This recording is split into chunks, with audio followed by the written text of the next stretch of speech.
So we're at the AWSI show in Hood River. I'm Phil Midler. I'm Bobby Deaton here with Houston Kiteboarding. And I'm Dominic from Foil Drive. So the foil drive has kind of taken the industry by storm a little bit. We've been selling it for just a couple months. We were super stoked in the beginning. Now we're ultra super stoked after getting on it and getting guys out on it. We just wanted to catch up with Dominic here at the show and kind of get the gist. Like we kind of understand what we think, is the perfect situation for the foil drive. I wanted to talk to him and kind of see what he was seeing. So he's been doing it longer. Always happy to talk about it. Yeah. What do you want to know? Yeah. So our target demographic is people learning to downwind, people learning to prone surf, and people learning to wingfoil. Yeah. Specifically, we have a lot of wingfoil clients that are older. Yeah. Or maybe just unskilled. And the process of learning to wing has been a real kind of bummer. We put them on the foil drive, and suddenly that process is just maybe the same amount of time, but fun. Like the first day, it's more, it's fun. They're bebopping around, they're doing the thing on the foil drive. I completely agree with you. Yeah, I mean, and I can relate to that because I am both old and unskilled. Yeah, right. Foil drive, if I had foil drive when I was in my early stages, I can guarantee that I could have saved myself a whole load of pain and frustration because the process is fun. Wow. Yeah, the first time I used foil drive for light wind winging, I was on 110 litre supboard. It was the Axis PNG 1300, so a big lifty wing, and I think it was a 7 metre duotone slick. And I had to pump till my lungs were about to explode to get up on foil, and this was in, I think, about 5 to 8 knots. Sometimes I could make it onto foil, sometimes I couldn't. Every time I was gassed. Then I tried foil drive, and literally I pull the button, I'm up on foil without a single pump of the hand wing, and all that energy I've got to then concentrate on just, foiling, chasing little bumps, doing whatever tricks or transitions. And yeah, man, it just looking back, I wish I had it back then. For sure. Crazy. You're either up or you're not. Yeah. So like we look at the downwinding possibilities in Houston and even the Pacific North area here in the U.S. And a lot of it's not ideal, like the gorge or the Hawaiian Islands or whatever, where you have this nice big swell and lots of wind. I think with the foil drive, it's possible for us to get into it, not be super fit, not be, experts. I tried for a long time to do sup downwinding just by paddling up, and I just couldn't. It nearly broke me, it really did. Then I got foil drive, and it became super easy. But what's happening now is that instead of a big old floaty supboard, I'm on, this is actually my latest board. This is a modified or shortened downwind board. It's 50 by 19, 55 litres. 55 litres. Well, yeah, but I was using 46 by 37 litres. But the trouble is, when you go more than 2K offshore, I think the safety factor and the fact that there are actually sharks in Australia, where I am at the moment, made me want just a little bit more volume, and that the safety factor from if something does go wrong, because your paddle could break. Foil drive could stop working. It's unlikely, but it can happen. So if I'm 2 kilometers, 3 kilometers, even a K offshore, and something goes wrong, I know with this board, I've got a very good chance of paddling it back in. Whereas with a 37 litre board, in seriously choppy, big swell conditions, they're a nightmare to paddle. So from the safety point of view, it's a no-brainer for me. I'll always be on 50 litres plus. 50 to 60 is perfect for me. But it also allows me to get up on foil with smaller foils. So instead of, it used to be, say, the 1099, I could actually be on the 999. Or if the conditions allowed me to be on the 999, I can then use the 899, that sort of thing. Wow. It literally allows you to go down one size in foils. Something that I could literally never do if I didn't have foil drive. So it's just opened up so much more in the sports. We're just starting to get the 3-blade prop and the 3-blade kind of upgrade kit. Yeah. Has that been a pretty big increase in efficiency, thrust, and all that? For me, yes, but not for everybody. You've got to consider what you're doing, what weight you are, what style of rider, conditions, what type of equipment you're using. So I'm 85 kilos with neoprene. It's like 170-ish pounds. I think that's 185. Okay. Something. I could be wrong, but anyway. The point is, the triple prop gives more low-end thrust, more grunt. Gives you just that little bit more thrust to help you get on foil And if you use it sparingly like that, then it actually conserves battery power and you get longer runtime. Because you're just up right away, faster. You're up much, much quicker, say a 5-second burst rather than a 15-second burst to get you up on foil. Yes. But if you're going to use it for long periods of e-foiling, then because it can, it's producing drawing more more thrust. power basically. Yeah.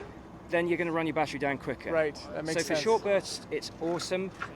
Ben, one of the co-founders of Full Drive, he's super lightweight, he's 60 kilos, he's a great foiler, but he just doesn't need the triple prop because he's so light that the twin prop can get him up on foil with no effort, but the triple prop, it's actually very difficult for him to control the extra lift it generates. Yeah. And it's harder to control. Right, so I could see that. Why would he need it? A lot of our guys are bigger guys, and just in general, like across the board, we have heavier people. So 170 would be on the light side.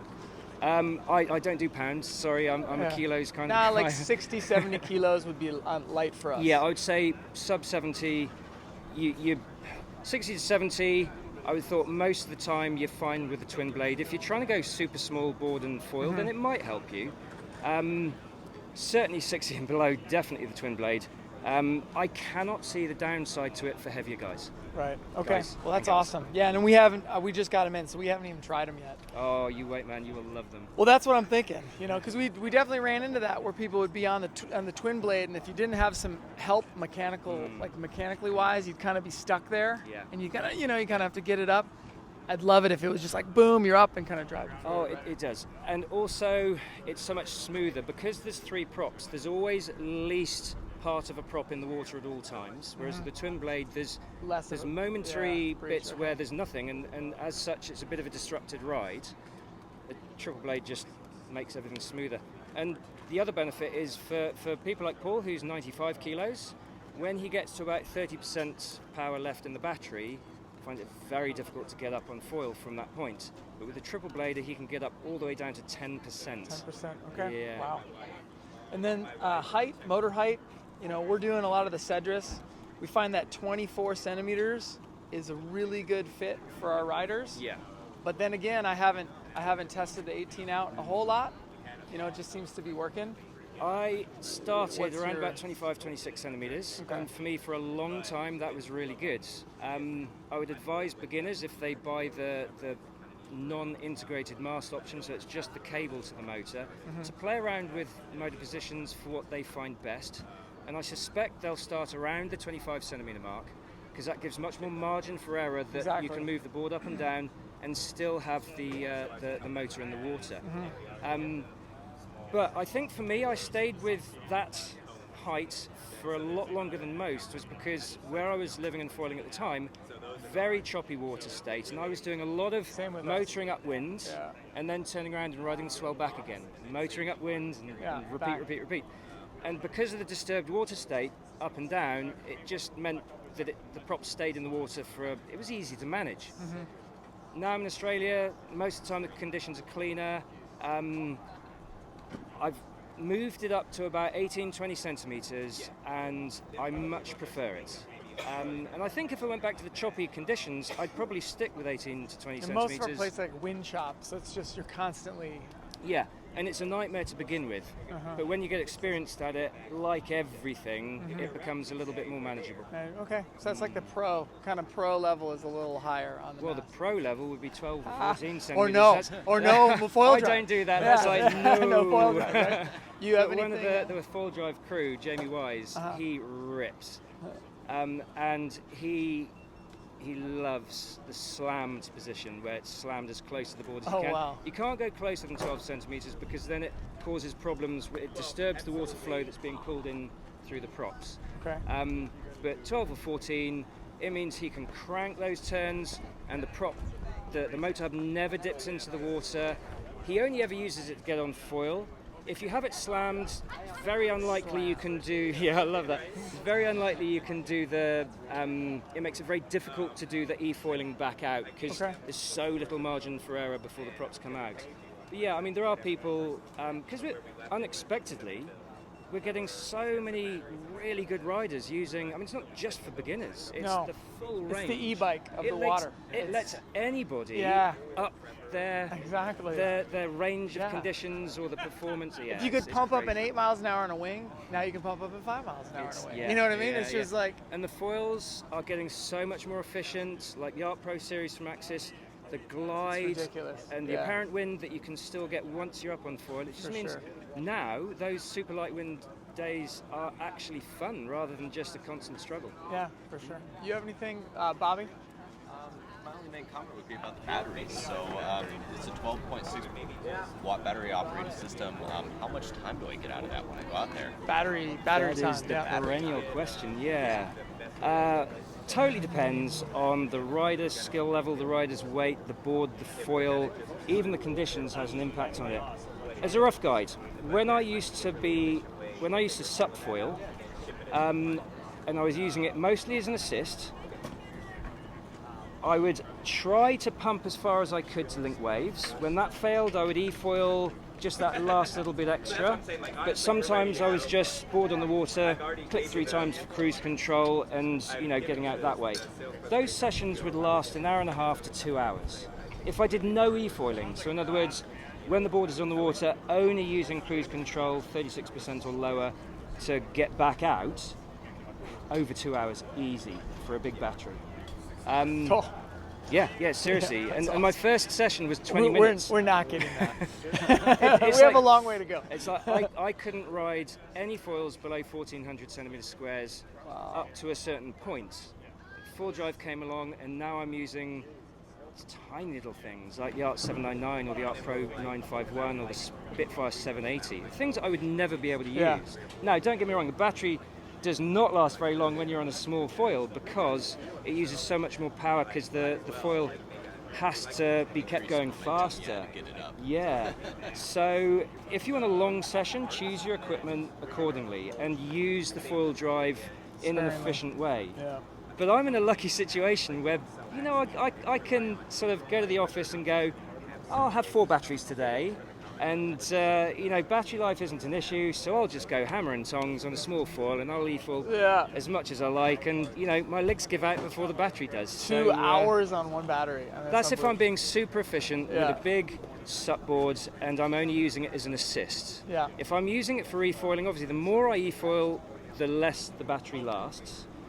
But I've always liked to do a mixture of pumping. I always try to pump to link waves. But the beauty is, right, so I'm not a mega athlete at all. In my younger days, I was a lot fitter than I am now.